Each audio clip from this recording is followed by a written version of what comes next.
I retired at 62. I had $3 million in the bank. $3 million. I thought I was set for life. That I'd never have to worry about money again. My financial advisor said I could live comfortably on the returns alone.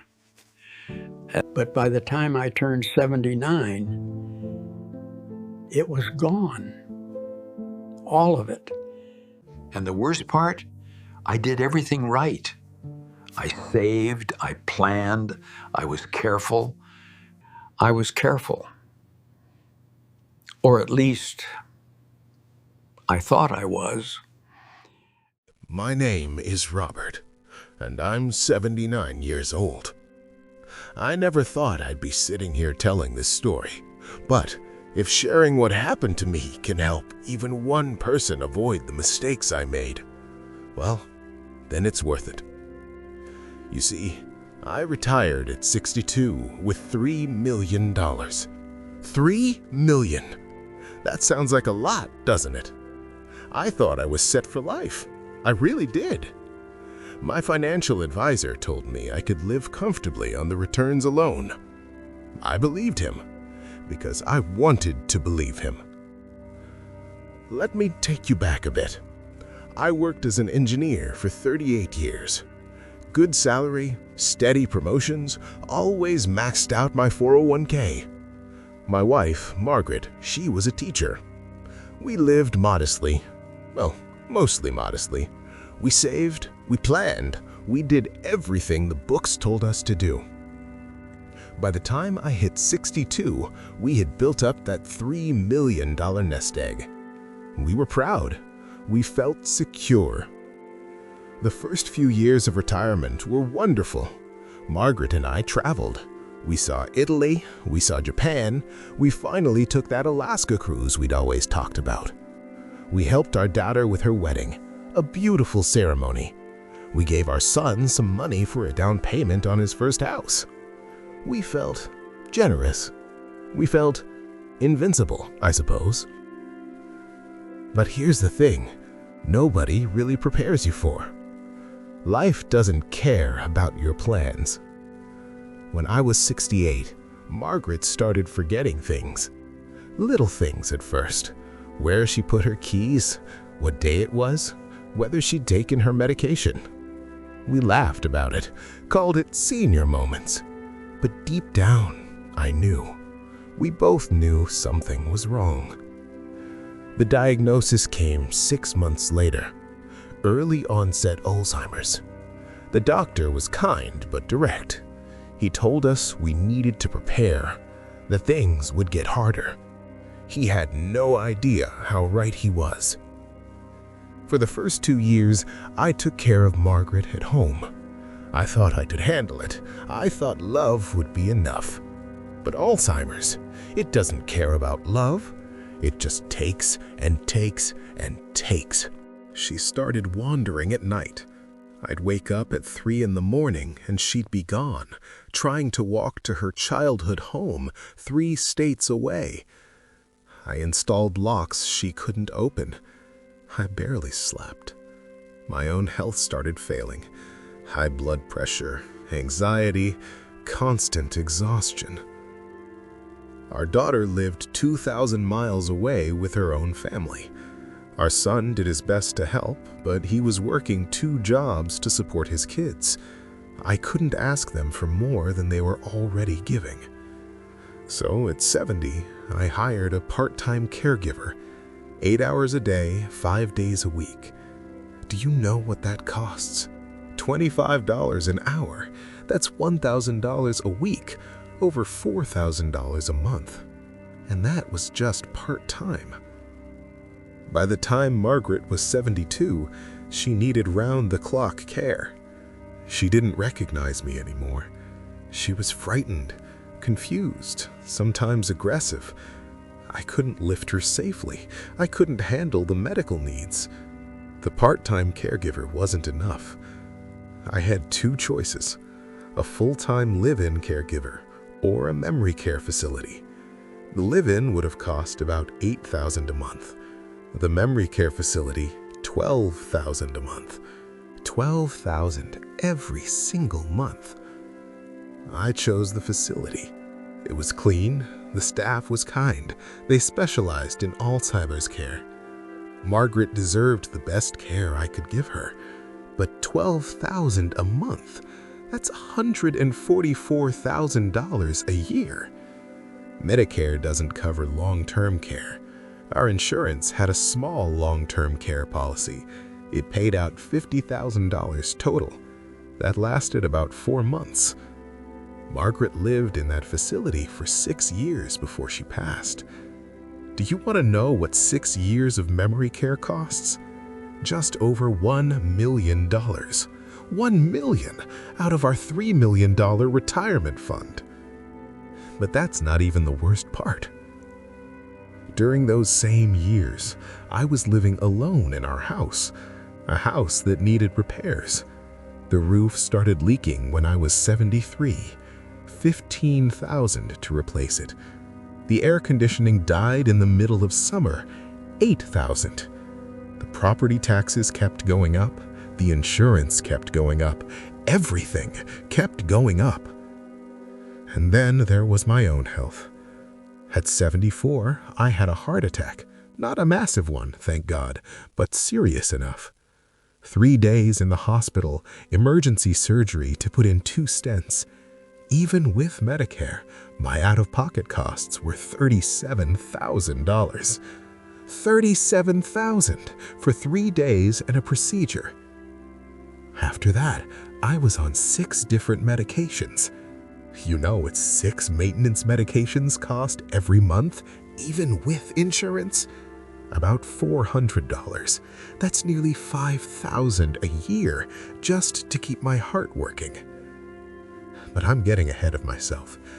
Let me tell you about the phone call that changed everything. It was a Tuesday afternoon. I was 75. Margaret had been gone for about a year, and I was struggling. Grief is expensive too, in ways you don't expect. I wasn't eating right, wasn't taking care of things, wasn't really living. The phone rang. The man on the other end said his name was David and he was calling from the Social Security Administration. He said there had been suspicious activity on my Social Security number, that someone was using it fraudulently, and my benefits were going to be suspended unless I verified my information right away. I panicked. My Social Security was $1,500 a month. I needed that money. David sounded so professional, so official. He knew my full name, my address, even the last 4 digits of my Social Security number. He said he needed to verify the full number to secure my account. So I gave it to him. He said they also needed to verify my bank account to ensure the fraudulent charges could be reversed. Like a fool, like an old, tired, grieving fool, I gave him that too. Within 2 days, my checking account was emptied. $43,000. Gone. The bank said there was nothing they could do. The transfers looked legitimate. I had authorized them, they said. I tried to explain, tried to report it, filed the police report, but the money was gone. Disappeared into accounts overseas, the detective told me. Almost impossible to trace. That phone call, that one moment of confusion and fear cost me $43,000. But even that wasn't the end of my mistakes. At 76, I met a woman named Susan at a grief support group. She was kind, understanding, had lost her husband a few years before. We started having coffee, going to dinners, spending time together. For the first time in years, I felt less alone. After 6 months, Susan told me about an investment opportunity. Her financial advisor had this incredible real estate fund, guaranteed returns of 12% annually. She had invested her money, she said, and was already seeing returns. She showed me statements, official-looking documents. She said her advisor only worked with a select group of clients, but she could get me in. I was lonely. I trusted her. And honestly, watching my savings drain away month after month, year after year, the idea of guaranteed returns sounded like a lifeline. I invested $250,000. It was a Ponzi scheme. Susan was a victim too. That's what the FBI agent told me later. She genuinely believed it was real. The advisor was arrested 8 months after I invested, but by then, the money was gone. I got back about $11,000 in the settlement. $11,000 out of $250. Do you see the pattern? $1 million to Margaret's care, $37,000 to my heart attack, $5,000 a year to medications, $43,000 to the phone scam, $250,000 to the investment fraud, $15,000 for the roof, $8,000 for the air conditioning, property taxes, insurance, regular living expenses. By the time I was 79, I had $400,000 left. $400,000 out of $3 million. And I needed to make it last for who knows how long. Another 5 years? 10? 15? That's when my son sat me down and said, "Dad, we need to talk." He'd done the math. At my current burn rate, even being careful, that $400,000 would last maybe 8 years? Maybe. And that was assuming no major health crisis, no emergency, no more mistakes. He helped me sell a house. That was hard. Letting go of the place where Margaret and I raised our children, where we built our life. But we sold it. And after paying off the remaining mortgage and the realtor fees, I cleared another $300,000. I moved into a senior living apartment. Not assisted living yet, just independent living with some services. It's fine. It's not home, but it's fine. My son took over managing my finances. We set up a strict budget, every dollar accounted for. He found me a fiduciary financial advisor, someone legally required to act in my best interest.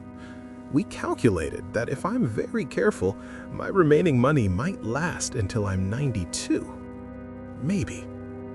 So, here I am, 79 years old, sitting in a 650 square foot apartment, living on a strict budget, hoping I don't live too long because I can't afford to. I don't tell you this for sympathy. I tell you this as a warning. Here's what I learned, what I wish someone had told me when I was 62 and thought $3 million made me bulletproof. First, healthcare in retirement costs more than you think, much more. Long-term care can drain a fortune in just a few years. Get long-term care insurance when you're young enough to afford it and healthy enough to qualify. Don't wait. Second, inflation is real. What cost $12,000 a month when Margaret went into care was $14,000 by the time she passed. Everything gets more expensive, and your fixed income doesn't keep up. Third, don't make financial decisions when you're grieving or lonely or scared. That's when the scammers come for you. That's when you make mistakes you can't undo. If someone calls claiming to be from the government, hang up and call the official number yourself. If an investment sounds too good to be true, it is. Fourth, you can't do everything alone. I should have asked for help sooner. From my kids, from professionals, from support services. Pride is expensive. And finally, the most important thing, $3 million wasn't actually that much money. Not for 30 or 40 years of retirement, not with healthcare costs, not with long-term care, not with inflation, not with life. I thought I'd done everything right. I saved, I planned, I invested wisely, at least I thought I did. But nobody prepared me for how expensive aging actually is. Nobody told me that one serious illness could cost $1 million. Nobody warned me that grief and loneliness make you vulnerable in ways you never imagined. I'm not starving. I'm not on the street. My son makes sure I'm okay. But I went from $3 million and complete independence to $700,000 and barely scraping by in just 17 years. If you're planning for retirement, please learn from my mistakes. Plan for healthcare to be expensive. Plan for long-term care. Build in a huge cushion for the unexpected. Protect yourself from scams. Get help managing your money from someone you trust, someone who has your best interests legally bound to their advice. And if you're young, if you're in your 30s or 40s or 50s and retirement feels far away, start now. Save more than you think you need, because I saved what I thought was a fortune, and it wasn't nearly enough. That's my story. That's what happened to my $3 million. I hope telling it makes a difference for someone out there. I really do.